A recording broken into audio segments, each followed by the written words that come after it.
Good morning, everyone. Thank you all for joining us today. My name is Nairi Riley, and on behalf of the Georgia Cancer Control Consortium and HPV Cancer-Free Georgia Workgroup, I would like to give a warm welcome to our participants and honored guests joining us today for our webinar. As a reminder, this event is being recorded and will be uploaded to the internet on the HPV Cancer-Free Georgia website, and we will also include it in our follow-up email.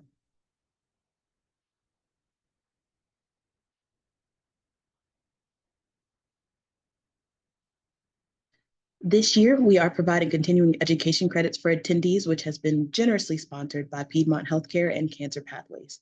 If you are planning on receiving continuing education credits for this event, please fill out the survey that will be sent at the conclusion of the event. The planners and presenters for this activity report no relevant financial disclosures. And also, as a big thank you for taking your time out of your busy schedules today so we can join together and raise awareness about an important issue to all of us, which is HPV. The truth is that HPV, or the Gardasil 9 vaccine, is the only vaccine that is known to prevent cancer. In fact, 6 types of cancers are known to be caused by HPV and are almost completely preventable with adequate vaccination. Through adequate access to healthcare for regular cancer screenings and complete vaccination against the HPV virus, a lot of these cancers can be prevented, which is why we're gathered here today to celebrate our victories and continue to push forward toward the education, increasing knowledge about HPV and vaccination rates for HPV. Again, my name is Nairi Riley. I work alongside the amazing Mary Claire Regan, and we serve on the HPV Cancer-Free Workgroup along with Astrid, Jana, and Dean. Our HPV Cancer-Free Workgroup is dedicated to eliminating cervical cancer and 5 other HPV-associated cancers through increased education, advocacy, and improving HPV vaccination rates in Georgia. Here's a glimpse at the agenda today for you to preview. We have an excellent lineup of dynamic speakers and experts addressing issues related to HPV disease and vaccination, so we'll get right to it. First, we will have Dr. Robert Bednarczyk. He is an associate professor of global health and epidemiology at the Emory University Rawlins School of Public Health and a faculty member in the Cancer Prevention and Control Program at the Winship Cancer Institute and in the Emory Vaccine Center. He is an epidemiologist focused on vaccine uptake and vaccine hesitancy, specifically around HPV vaccination. Thank you very much, Nairi, and thanks everyone for giving me the opportunity to talk about this. And the first talk that I'm going to give today is really building off of what Nairi had to say, in terms of where we're at with this vaccine, where we're at with HPV-related diseases, HPV-related cancers, just to really set the stage for the work that Dr. Paez is going to talk about in terms of how we can actually work on improving cancer rates. Next slide, please. So in the US, there's typically each year about 35 to 37,000 cases of cancer that are directly attributable to HPV infections. As shown here, and as Nairi mentioned earlier, there's 6 cancers that we think about. So in women, we focus in on cervical cancer, vaginal, vulvar, anal cancer, and oropharyngeal cancer. And in men, penile cancer, anal cancer, and oropharyngeal cancer. Historically, cervical cancer has been widely recognized as the most common HPV-related cancer in the US. However, due to vaccination, due to screening, we have seen some decreases in the incidence of that cancer. However, we are continuing to see growth in the level of oropharyngeal cancer, particularly in men. And that cancer actually has overtaken cervical cancer as the most common HPV-related cancer in the US. This really highlights for us the importance of a gender-neutral HPV vaccine recommendation to make sure that everybody who's age eligible gets vaccinated. Next slide, please. So when we think about things like cervical cancer, as I mentioned, we have seen declines in overall cervical cancer rates in the United States, but we still see a tremendous amount of disparities in cervical cancer rates. The highest rates of cancer that we typically see are in non-Hispanic American Indian and Alaskan Native populations and Hispanic populations. We have and those rates have declined, but have stayed relatively steady over the past few years. We have seen lower rates in other populations, I think one of the big successes that we've seen in cervical cancer incidence is a great reduction in cervical cancer incidence in non-Hispanic Black women. Still higher than we see for white women, but we have seen tremendous declines in there, again, due to increased access to screening and vaccinations. I'll talk about a little bit later. When we talk about some of these cancer rates, we need to always remember that they're not affecting every population the same way. Next slide, please. So focusing in a little bit more in the state of Georgia, overall in Georgia, we do see cervical cancer rates that are slightly higher than the U.S. national rate. In Georgia, we see cervical cancer occurring in about 8 per 100,000 women. Whereas overall in the US, we see cervical cancer in about 7.5 per 100,000 women. However, one of the important considerations with this is when we look at what's referred to here as the AAPC, or the average annual percent change. And this is a measure of the either increase or decrease in cancer rates year over year, and how that averages out. And as you can see for Georgia, our average annual percent change for cervical cancer is negative 0.2%. It's basically staying steady. We're higher than the national level, and we haven't seen any steady or appreciable decrease in recent years. Whereas in the US rates, where again, they're a little bit lower than we see in Georgia, but we are seeing a decrease year over year of about 1.2%. Now, those are relative measures, not absolute measures. But we do see on a national basis declines in cervical cancer incidence. So this is concerning because it's showing that we still do have a lot more work to do in the state of Georgia. Mortality due to cervical cancer is about identical between Georgia and the US. We have seen some decreases in mortality. Again, the 5-year annual percent change is going down, has been going down steadily. So we have been doing a better job with addressing mortality, getting individuals in for care and treatment. But that still is leaving individuals who are suffering from these cancers. And it highlights the importance of screening, or the importance of vaccination and screening to prevent them from even occurring. Next slide, please.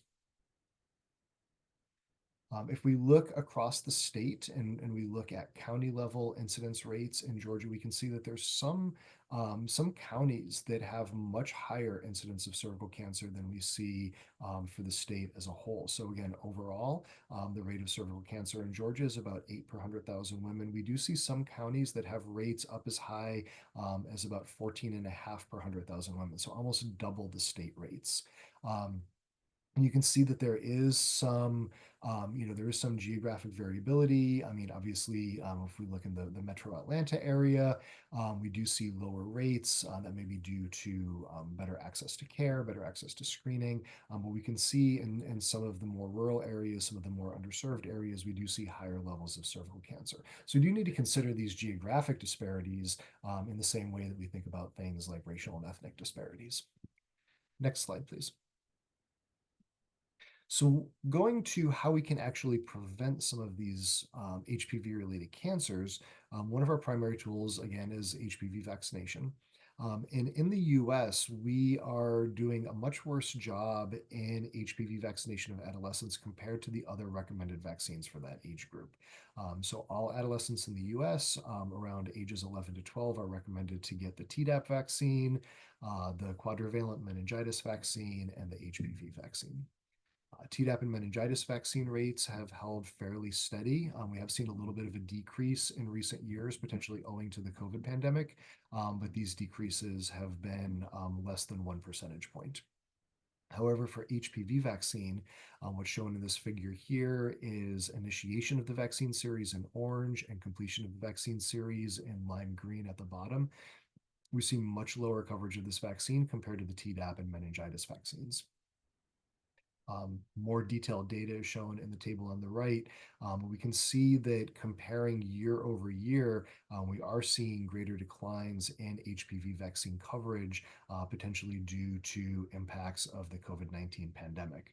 So this is showing us that not only have we had work to do to get HPV vaccine rates up to the level that we see for other vaccines, but also to overcome some of the issues that we've had relating to the COVID-19 pandemic. Next slide, please. Now, the situation in the state of Georgia is actually looking a little bit worse. Again, keep in mind that these estimates are based off of much smaller numbers. So for the stats-focused folks out there listening to this, you can see the wide confidence intervals here around some of these estimates. And that explains to a certain extent some of the jumpiness of these numbers. These lines aren't as smooth as we see for the national estimates. But I think what's most particularly concerning for me are the very steep declines in HPV vaccine coverage, both initiation and series completion, again, shown by the orange and the lime green bars, in the state of Georgia over the last few years. So this is showing that there's a tremendous amount of work that is needed to be done to try to catch back up to where we were before the COVID-19 pandemic, and to try to reach vaccine coverage rates similar to what we see for Tdap vaccine and meningitis vaccine. Next slide, please. As I showed before when discussing cervical cancer rates, we can also look at geographical disparities and adolescent vaccine uptake in the state of Georgia. So this is a summary of 5 years of data, 2018 to 2022, across all of the adolescent vaccines, comparing the overall Georgia vaccine coverage, which is shown in dark blue, compared to large cities, metropolitan statistical area principal cities, shown in orange. So, for example, in the sort of greater Atlanta area, that would encompass the city of Atlanta. Whereas in some of the MSA non-principal cities, so more of the suburban areas outside of the larger cities shown in gray, and our rural areas that are shown in yellow. And for all of the vaccines shown here, both for initiation and completion of the HPV vaccine series, we do see higher rates of vaccine uptake in our urban centers. We do see lower rates in our suburban areas. We see, lower, but not as bad as we see in the suburban areas for our rural areas. But in general, we are not doing as good of a job in vaccinating outside of our major urban centers. While there are some geographic disparities for the other vaccines, meningitis and Tdap vaccines, those disparities are a little bit smaller. They're not as pronounced as what we see for HPV vaccination. So again, the underserved areas where we see higher cervical cancer rates are going to oftentimes be the areas where we're seeing lower HPV vaccine uptake as well. So we're losing opportunities for prevention on multiple points here. Next slide, please. So these data that I've shown so far with vaccine coverage is really focused in on data coming from the CDC from their National Immunization Survey team. Each year, the NIS team gets provider verified immunization data from about 15 to 20,000 adolescents across the country. And when you consider that those numbers sound big, that's for the entire US. So if you have 20,000 teenagers whose data are being assessed through the NIS team across 50 states, that's about 400 adolescents per state. So very, very small numbers.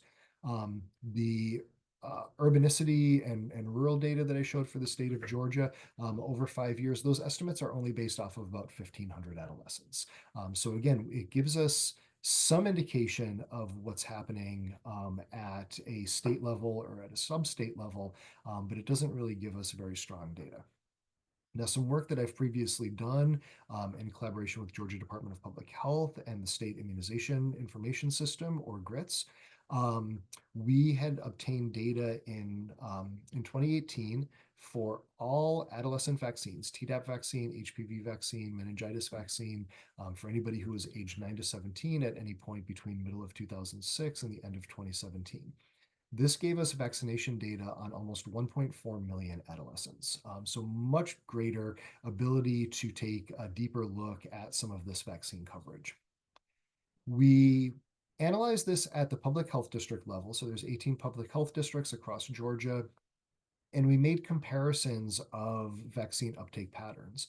So how many of these kids got their Tdap vaccine and their meningitis vaccine and their HPV vaccine? How many just got Tdap and meningitis but not HPV vaccine? And how many didn't get any adolescent vaccines at all? Next slide, please. So these three maps here show those different combinations of vaccine uptake. Map A shows the proportion of adolescents who got their Tdap vaccine, their meningitis vaccine, and their HPV vaccine. Darker shading is relating to higher vaccine uptake. Map B is showing the proportion of these adolescents who got their Tdap and meningitis vaccine, but not their HPV vaccine. And Map C is showing the proportion of adolescents who haven't received any vaccines. Now in map C, you can see that some of those percentages are kind of high. Again, keep in mind that this is data going back to 2017, so we haven't seen some of the gains that we've seen in more recent years in vaccine coverage. But we still do see some disparities in there. Now, what's notable to me for this is, again, we see the highest coverage of all of the adolescent vaccine in Metro Atlanta. Whereas if you look at map B, we can see very much an outlier in Health District 5-1 and sort of the southeastern, sort of central southeastern part of the state, which really has about the highest proportion of adolescents who are getting Tdap and meningitis vaccine, but not HPV vaccine. So this is indicating that geographically, we may have some HPV vaccine specific hesitance and that isn't just general vaccine hesitance. We know that these adolescents are getting some vaccines, but they're not getting all of them, and they're not getting HPV vaccine. So this type of work, doing much more detailed, much more granular assessment of vaccine coverage, can help us to direct our efforts more appropriately. We can tailor our interventions to specific populations and to specific population needs based on where vaccine coverage is following certain parameters. So we do have this manuscript under review right now to try to get published, and we are working on getting updated data to see what this looks like from more recent years, as well as what this looks like with the impacts of the COVID-19 pandemic. So please stay tuned for that, and I'm sure once we get those data, we'll be sharing it with you through more outreach through HPV CancerFree Georgia. Next slide, please. Now, one of the things that we've seen with discussing HPV vaccination, discussing cervical cancer prevention, is a critique that's come up that the vaccine approvals were based on outcomes of precancerous lesions. So high-grade cervical lesions, for example, that could be detected during screening, but that are not cancer. And this has been a criticism raised by some advocates speaking out against vaccination, that we don't have proof that the vaccine actually prevents cancer. But if you think about this from a biological perspective, that doesn't make a lot of sense.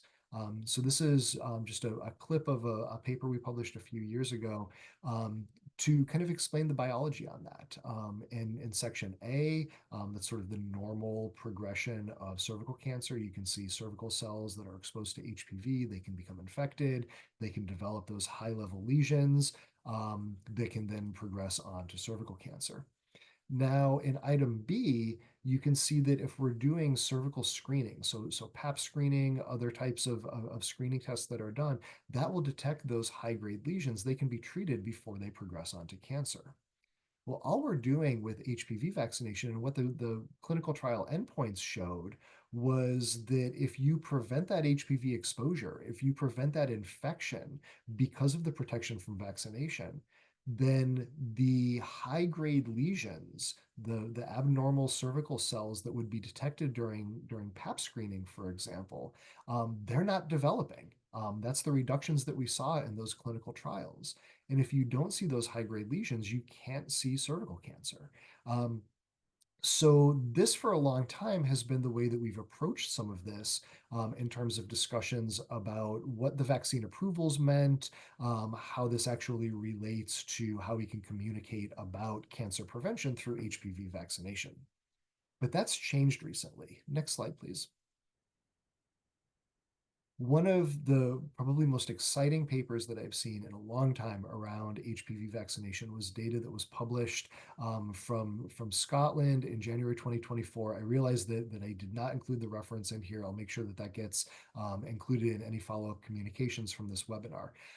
But this was surveillance data that looked across almost 500,000 women born between 1988 and 1996 who were eligible for HPV vaccination in Scotland.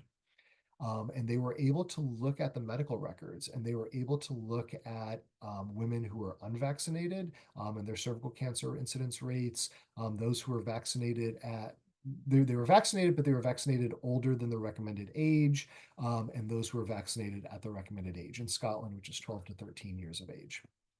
Among unvaccinated women, the cervical cancer incidence rate mirrored what they saw in the general population in Scotland in general, about 8 per 100,000, which is similar to what we're seeing in the US. However, women who are vaccinated but a little bit older, so there may have been the possibility of exposure to HPV prior to vaccination, still had about a 69% vaccine effectiveness, reduction of incidence from 8.4 down to 3.2 per 100,000. But what was most exciting about this data and what really got us talking about this was seeing that in the group of women who were vaccinated when they were 12 to 13-year-old girls, there were 0 cases of cervical cancer detected in that group. If they were fully vaccinated on time, the vaccine effectiveness was 100%. No cases of cervical cancer in this same cohort where we see that the unvaccinated women had the same cancer incidence as the general population. So overall, this is now giving us proof that HPV vaccination does actually prevent cervical cancer. Next slide, please. Now, one thing that has been coming up lately is discussion about elimination of cervical cancer. This is not necessarily elimination in the same way that we normally think about this. It's elimination of cervical cancer as a public health problem defined as global and all countries having cervical cancer incidence less than 4 per 100,000 women. This is a global goal that was set by WHO to attempt to be reached by the year 2030 using increased vaccination, screening, and treatment. Currently in the United States, there's one state that has a cervical cancer elimination plan developed. It's called Operation Wipeout, and that was developed by the state of Alabama, to try to improve prevention of HPV-related cancers in that state.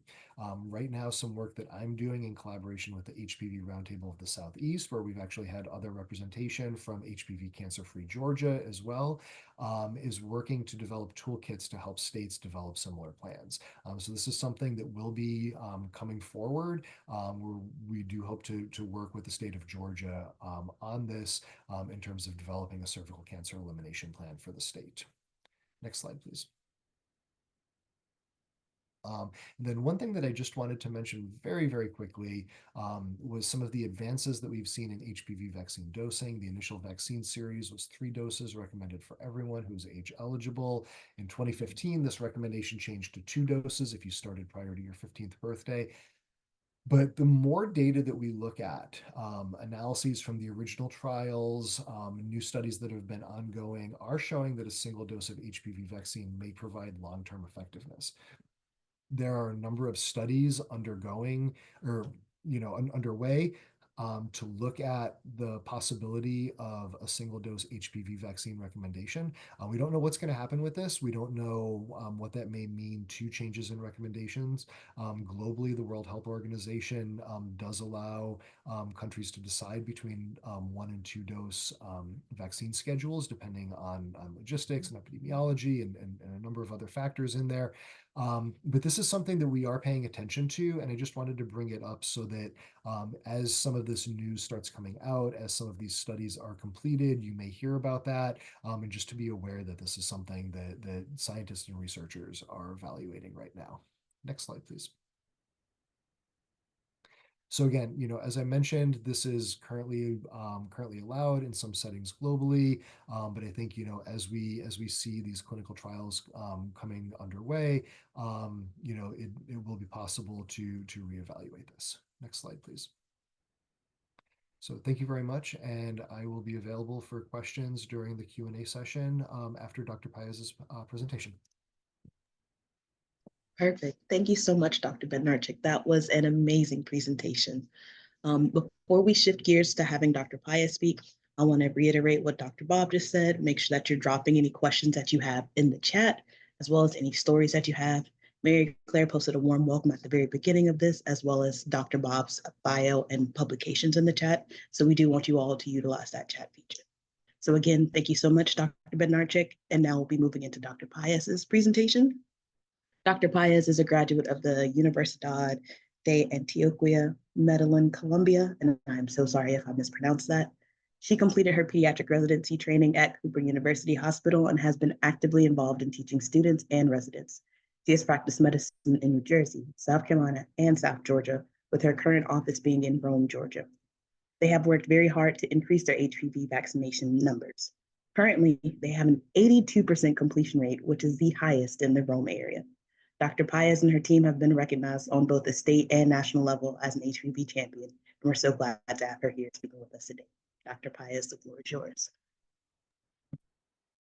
Good afternoon, and thank you for the invitation. This is a great opportunity to continue with education, prevention, and awareness of the HPV vaccination, Gardasil in this case, but also cancer prevention, not just for females, but also for males and the future generations. Next, please. So the main objectives for this talk are to discuss the strategies that we can implement in the United States in terms of vaccination coverage and promotion of that vaccination for adolescents, and also highlight strategies for helping to improve HPV vaccination rates in pediatric patients in general. Highlight barriers associated with HPV vaccination. Next. So the main thing that we need to communicate to our patients, families, and community, and healthcare workers in general, including providers and physicians, is that the HPV for the 2020 or 2021 was the most common STD in the United States. And for many people, they can have the infection, they can be exposed to the viral infection, and they will clear the infection or the virus from the system. But for some people, especially if they have the serotypes, the types of HPV that are going to evolve into cancer, even with the best prevention, if they don't follow up, they didn't have the vaccination schedule, they won't have the protection that we're trying to promote today. Next. And if you can, as you can see in this graphic and information, men, they are affected 5 times more than women, even though this is a statistics from like prior years. You can see that especially for head and neck cancers, for men, they are 5 times more like at risk to develop or get infected with this type of cancers. And as you can see, we have the main 7 serotypes, the 16, 18, 31, 33, 45, 52, and 58 associated with cancer and the complications of these cancers. For females, the main ones are cervical, anal, and vulvar, vaginal.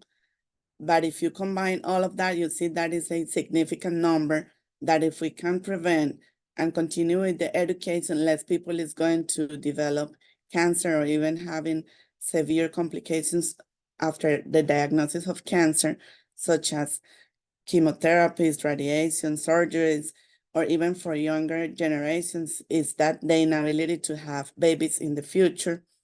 And if you take a look of the importance of this, it's not just one person, one family, but our society that is going to be impacted in terms of like public health, but also economical disadvantages for these families. Next. And as you can see here, the rates, so if you see the colors, for the first one, the purple dot, cervical carcinoma in females, it was like a trending down, it's trending down, but it's still a significant number of cases. And if you pay attention to the male, especially head and neck cancer, is going up. And so that is telling us that, yes, we're doing a good job, but we need to keep working in terms of educating the families, but especially telling them this is not just like we did in the past, female prevention. This is for boys and girls, for adolescents in both groups, both demographic groups. Next. So in terms of the information that you're going to convey to the families in the office, to the staff that you're working with, will be like clear information, concise, hopefully cultural sensitive information. And we know that we have multiple options nowadays with internet technology. You can have translations in different languages. You can also go to the CDC and you get the BIS, which is the immunization statements for every vaccine and different languages, including side effects, recommendations.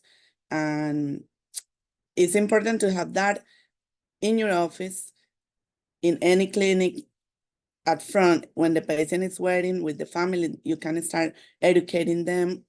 Then when they go to the back, you will continue with the education. You can answer questions. And then if they're ready to get the vaccine, you can go ahead and immunize the patient that day. Cancer prevention, we notice in general, but particularly in our clinic, we notice that anytime that you're talking about cancer prevention, people is more open to listen, to pay attention to the conversation, and to listen the recommendations that you're giving to them that day. In the past, we were having a lot of hesitancy, especially families and talking about the Hispanics, because we saw that like a higher prevalence of the hesitancy from the Hispanics because they were associating the administration of the vaccine with promiscuity or starting sexual interactions early. And the other piece of information that we also implemented and recommended to the families and to the team member is to call the patients, call the families, send the reminders, electronic reminders, text messages, phone calls prior to the appointments, and always make sure that you have a consent, informed decisions. And for that, you have options from the CDC, you have options from the American Academy of Pediatrics, and also in different languages. And it's important not just to talk about the risks of not having the vaccine, but also the benefits. Even if the patients and the families are not ready to get the vaccine that day, if you start with that open communication conversation, next time when you come, most of the time they will be willing to get the vaccination. And remember that also documentation about those conversations is really important, not only because of the medical side, the clinical side, but also to revisit that information with the patients, are presenting to the offices for questions, regular acute appointments, because even if they are having acute problems, if they don't have any fever, they don't have major problems, they can have the vaccine that day. Next. So the recommendations from the CDC in terms of the vaccination, they have been changing. As I said before, we were more familiar with giving that information to the adolescent, like the females. And later on, we say, okay, now it's not just for 9 to 26 years old, but the new recommendation is up to 45 years old. And the remarks are boys and girls, men and women. Next. And the indications for the administration of the vaccine for, as I said, males and females, and it's to prevent the development of cancer, especially with the serotypes that I was mentioning before. And in females, again, you can have cervical, genital, cancer in general, including head and neck, but also you can have general warts, and it doesn't mean that they're going to evolve into cancer. And for men, the main thing is that we see more frequently, nor even for pediatricians, because most of the time what we're doing is intervention, prevention, and administration of the vaccine. But especially for the patients who are going to the family practice physicians or internists, or later on when they have the diagnosis and then they need to get the oncologist on board, that is when they see more cases, difficult cases. But our goal, especially my goal as a pediatrician, is to educate and work on prevention for the patient that I see on my daily encounters, but also for their families and future generations. Next. So the dosage and administration. From 9 to 14 years old, or in general, less than 15 years old, you're going to get the regimen, and the first dose will be like today, and then 6 to 12 months after you can get the second dose. If you are having a patient that is older than 15 years old, you can get the 3-dose regimen. Now, the second one after 2 months, and the last one in 6 months after the first dose. Sometimes you see patients before the 6 months mark, and you can also continue with the regimen based on the recommendations that I have here. And the same recommendations, if you're giving the vaccine before the 6 months mark, is to administer the vaccine and continue with the recommendations and the protocols. Next. And you can give the vaccine, it can be administered intramuscularly, of course, and you can do it like in the arm, or you can do it like on the on the side of the thigh. So, but essentially in pediatrics, in the practice that I have on a daily basis, I usually give it to them on the arm. Some people or some like populations, especially immunocompromised persons, they can have a diminished response when they get the vaccine. But also we need to think about this, especially people that is immunocompromised. It could be cancer, medications, or even HIV, AIDS. They can have like worse outcomes in terms of cancer and the complications. So that's why it's important for them to get the vaccine before they get the immunocompromised status, hopefully. Also, the safety of this vaccine, like many other vaccines, is not established in pregnant women. So it will be better to get the vaccine before or after the pregnancy. Next. So the guidelines from the clinics, the physicians, the healthcare workers, supported by the professional associations and organizations like the CDC, the immunization group, American Immunization Group, and even the College of Surgeons, is basically the same. You could start the conversation when the kids are 9 years, even if they don't get the vaccine at that appointment around that time. You can start with the conversations, educating the families, giving them materials. And after that, they can say, yes, let me get the vaccine today, or no, let's do it in the future. When you start the conversations around that age, when they come for the 10-year-old well visit, they usually get the tetanus shot, the Tdap. But if you already started the conversation, they will be more open to get 2 vaccines. And later on, when they come back for the 11-year-old well child check, they will get the next set of vaccinations and the second dose of the HPV. And the part that I have fewer shots is real, because even if they don't get the vaccine when they're 9, instead of getting 3 vaccines when they are 11, they will be more open to get 2 vaccines when they are 10 years old. Next. So the main reactions that we see is injection site pain, swelling, inflammation, is the other word for swelling, or erythema or redness. Some kids, they can have headaches, or they can faint, or have syncope, but it's basically because what we see on a daily basis, frequently, is that especially in boys, we see more those effects of having a syncope or fainting, and it's also the emotional response to the needle, to the vaccine. So the best strategy is to give them education, information in advance, ahead of time. And when they come for the vaccine, it's just distraction. And we use like relaxation, mindfulness, and most of the time with that, they don't even look at the needle and you do it, and they don't even have major side effects. Next. So in adolescents, as you can see, based on the insurance coverage status of if they have access or not to medical care, you will see also the discrepancies in terms of prevention and vaccine administration.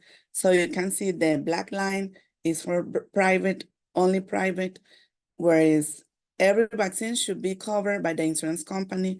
So you see that right now, a lot of people is getting the vaccine in terms of private status. But of course, the situation that we typically see when you have no insurance or you are underinsured, you will have less opportunities to get medical access, or you will be looking less at the medical access part because that is not your priority. So that's why it's important to educate the families and tell them, even if you don't have a coverage, you can go to the clinics and they can help you with the administration of the vaccine, or they can also go to the health department. There are multiple options. It's just guidance and education for the families, and they will find a way to get the vaccine. Next. So educational needs, you know that it will be based on your population, but in general, the more education and access to medical care that they have, the better rates you're going to see in terms of any vaccination, schedule in general, but just talking about HPV is going to improve. And it will even be extrapolating to the adult vaccination area. And there have been changes on the HPV administration, as I already mentioned to you. Next. So the main thing is that we have a long-term effect and data, because there have been already many years and publications supporting the safety and efficacy of this vaccine. And also there is a lot of data supporting that motivational interviewing, educational proactivity, giving the families the power of decide of having this information handy, plus the opportunity for them, for the kids and the families, but especially the kids, to be more autonomous, to speak up, to communicate their fears, the willingness to get or not the vaccine. That is going to help us a lot, but it's also the opening the door for the future health, for the future prevention of bad outcomes in this population. And the more that they have a great connection and like a strong connection with the clinics, with the physicians, when the physician is providing the recommendations, the families and the patients are more open to listen, to pay attention, and to follow your recommendations. Remember to get written and verbal consent, and you can also get the vaccine refusal, the document, bilingual documentation from the American Academy of Pediatrics.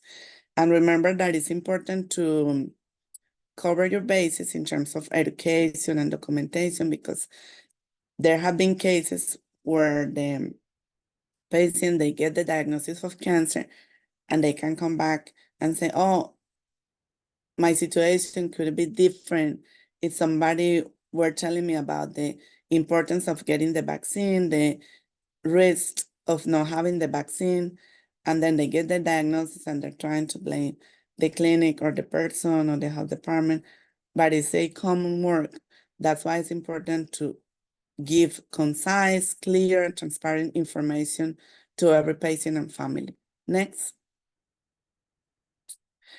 So, and remember that with any recommendation in terms of medicines, vaccines, you're going to find always, you're going to find barriers, but it's just to learn about those, is learn about your population, your community, your patients. You will have cultural barriers, hesitancy. It could be because of the lack of information, misinformation, anti-vaccines or anti-vaxxers, miscommunications, misinformations. Nowadays with social media, Dr. Google, and the more that you learn about the community, the more that you learn about your patients, the more that you give them the opportunity to speak up, to ask questions, the better immunizations rates and healthy communities that you're going to have. Next. So in general, the main thing is acknowledgement, recommendations, and giving the families the opportunity to express their concerns, and that is part of preventive medicine. Next. And remember, the 5 A's that you're going to identify when you could influence positively the population or your patient is access, the ability to get the vaccine, to see medical care, affordability is when you have the possibility to pay for the vaccine. If you don't have coverage, even if you don't have the opportunity to pay for the administration, you know that you can get the vaccines, even if you are not like covered by any medical insurance. Awareness, just information, and acceptance and activation of the prevention chain. Next. So I know that I am running out of time, but basically, in conclusion, is recommend the vaccine administration, continue with the reminders, calling your patients, talking to your patients on when they come to the office, facilitate situations, especially with education, your staff, your clinic, your team, your community, the school system, and the families. Next. Thank you. Awesome. Thank you so much, Dr. Paez, for another wonderful presentation today. I would just like to take a second to thank both of our speakers for those dynamic presentations and let everyone know that we're shifting into the Q&A and then talking about an upcoming event on tomorrow that the wonderful Miss Mary Claire will speak about. Within the chat, we've been monitoring. We love to see the positive feedback in real time, and we really appreciate that for both of our speakers. Everyone is saying that y'all have had a great presentation filled with lots of amazing things. One of the comments has been from Marcia, stating that she's happy to know that they have increased the age in which you can receive the HPV vaccines. While another comment, which is a two-parter, which leads into our questions, is Helen has talked about that she's giving education for parents and recommending for all adolescents the vaccine. However, some of the parents are still saying that they only want the vaccine that is required by the school. Dr. Bob, Dr. Paez, what feedback would you have for Helen and people that are in practices about how to address parents only wanting the vaccines that are required by the school? Yeah, I mean, Dr. Paez, I'd love to hear your thoughts on that from encountering patients every day. So basically, it's being honest, transparent, and I usually ask, okay, tell me about your concerns. What do you know about the vaccine? And from there, they see that you're paying attention to what they're thinking, what is the experience that they have, because you need to know, okay, they read this information from somewhere, or it's because somebody in the family had like a bad experience, or it's just because they need a little bit of more information. So I usually, in the past, I was telling family, okay, you have these vaccines, the mandatory vaccines for the school, and you have the optional vaccines. But we learned that if we do that, you're already telling them, oh, you don't need to get these vaccines. But if you tell them, okay, this is the age of your kid, these vaccines are recommended for the professional organizations that we are getting support from, education from. And as a mom, as a pediatrician, this is what I think. My kids, they're even getting the same vaccines. So this is a good information. If you're not ready to get the vaccine, you can read this. You can have questions. We can talk about that when you come back. But the more that you get the people proactive with the education and access to information, the better results you're going to find. Yeah, and I'll just echo that. I think, just normalizing this, having those discussions, talking about how all these vaccines are recommended to protect health is really important. I think the school issue is always a tricky one. And one thing that I've recommended people to say is that the vaccines that are required for school entry, the states make those decisions. But those decisions oftentimes are rooted around what is there the possibility that kids could transmit within the school. So oftentimes we think about measles, meningitis, so those very severe acute diseases that you want to try to address. It doesn't mean that the vaccines that aren't required for school entry are any less important. It's just that there may be a little bit of a difference of prioritization and what we want to push for school entry. But I think that's a way that we can, again, kind of going back to Dr. Paez's point, normalizing that discussion, talking about how important all of them are. But if somebody pushes on that school issue, we can make that distinction in there about why certain things are recommended for school entry, but it doesn't mean that they're less important overall. Awesome. Thank you both for those responses. We have another question from Harriet asking, can the HPV vaccine be given to people with weakened immune systems? Yes, it can. It's actually recommended.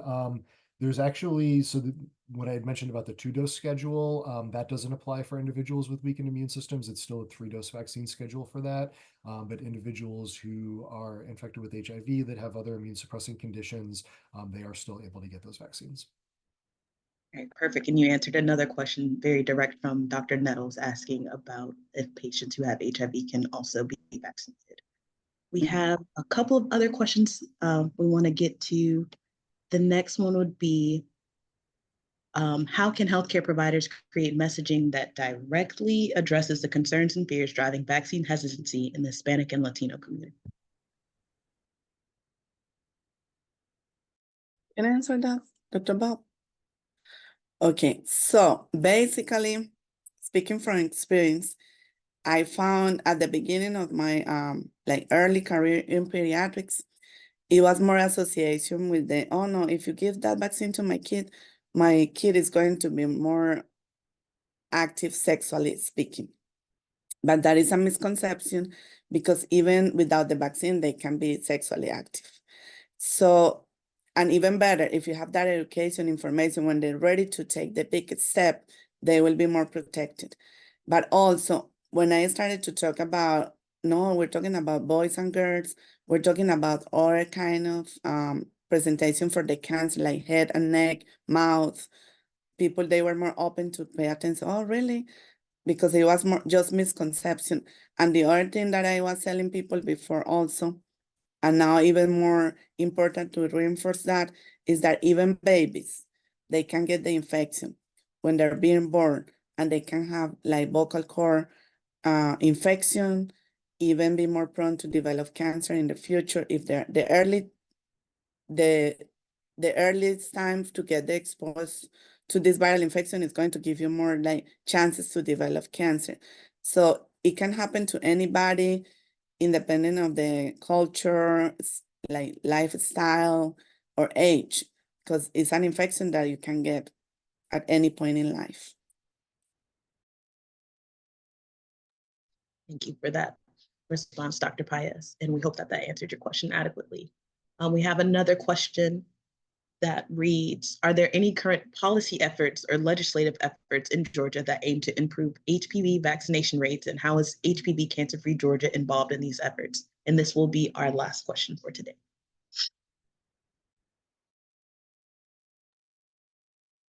I think that the main thing is based on that's why we were talking about, you need to know your community. You need to know your people, your team, your association, or your medical, like in my case, I talk about the American Academy of Pediatrics, the CDC, the vaccine group, the American College of Surgeons, Physicians, but also American, like Georgia Medical Association, all of those groups, including the school system and the families, the patients, if we come together, then write letters, communicate with the legislators, and express your necessities in the community, the more that they hear your voice, the more chances you're going to have to hopefully get more coverage for the patients and the families. But in the meantime, the main goal for us is to treat our patients in the clinics. If they go to the health department, they can get the vaccine there. Whether they have or not coverage, they can get the vaccine. Whether they have or not to pay the administration fee, they can get the vaccine. So it's just education and guidance for the access to the vaccine and medical care. And for the politics and legislators, it's just speaking up, keep working for your community, in your community, and finding the people that is willing to fight these challenging times, because the more that you fight for the rights of people without voice, the more people is going to get access to the things that they don't have access to without. And I think one thing that I'll add to that is, just a shameless plug for the HPV CancerFree Georgia annual Cervical Cancer Awareness Day event that's held at the Capitol. That'll be at some time in January, but that's always a good opportunity. We've had legislators that have stopped by, asked us questions, had a chance to interact with us. So, for anybody who's on this webinar, this is a good opportunity to say, keep your eyes peeled for when those announcements go out for that event. Perfect. Thank you both, Dr. Baez and Dr. Bednarczyk. We love shameless plugs. Again, we want to thank both of you for your dedication and passion to increasing vaccination rates of HPV, as well as decreasing the burden of HPV-related cancers in Georgia. As we're nearing the end of our program, we would like to take a second to have Mary Claire highlight an upcoming event tomorrow that's going to be held at Augusta University. So Mary Claire, the floor is yours. Thanks, Nairi. So we wanted to share, we are working in partnership. Nairi is part of the Cancer Information Awareness team at Augusta University. We are hosting an event tomorrow to raise awareness about HPV in our college population, and also to offer our students the Gardasil vaccine, which we've been talking about today. Unfortunately, Augusta University has not had the Gardasil vaccine on our campus since before the pandemic. So we have partnered with the Department of Public Health and our Student Health Services Center to bring the vaccine to campus to offer our students the opportunity to get vaccinated. So we're going to share education, offer the vaccine. We're going to have a survivor there sharing her story. We'll have therapy dogs, bubbles, free lunch. So those are the ways we're pulling them in, and hopefully we'll have some good news for everybody about how that event turns out, with how many folks are coming out to learn about HPV and how many are coming out and getting vaccinated. AU currently has 63% of its student population who is not up to date on their HPV requirement, recommended vaccine. So as we know, it's not a requirement, but we really would love for folks to get vaccinated because it's cancer prevention in action. So we're very excited about it. We'll have a post about how that goes. So be on the lookout for that. And Nairi, back to you. Thank you so much, Mary Claire. That is my amazing teammate, and I'm so lucky to work with her on a day-to-day basis. We just want to take some time to thank all of you all for joining us today. We know that, again, everyone has busy schedules, but this is important to all of us. So we really, really appreciate you all being here today, listening to these presenters, and hopefully you're taking something from it. If you're interested in connecting with our group to learn more about how you can help, we have our contact information available. Please contact Dee for information about HPV CancerFree Georgia Workgroup. We also want to take some time to thank all of our speakers. Again, Georgia Department of Public Health, GC3, HP Workgroup, the Ad Hoc Subcommittee, for all of the hard work in making this program possible today. As you all will see on your screens, we have a reminder about the survey and continuing education credits. So please let us know how we did today and fill out that survey. If you want to receive any of these CE credits, it is required to fill out the survey. Once it's complete, you'll receive your certificate of completion. Please note on the screen, it is a two-step process to access the survey. So again, we want everyone to remember that no matter who or where you are, you can be an advocate for HPV vaccination and eliminate HPV-associated cancers. Thank you all again for attending today, and we look forward to seeing you in the next year.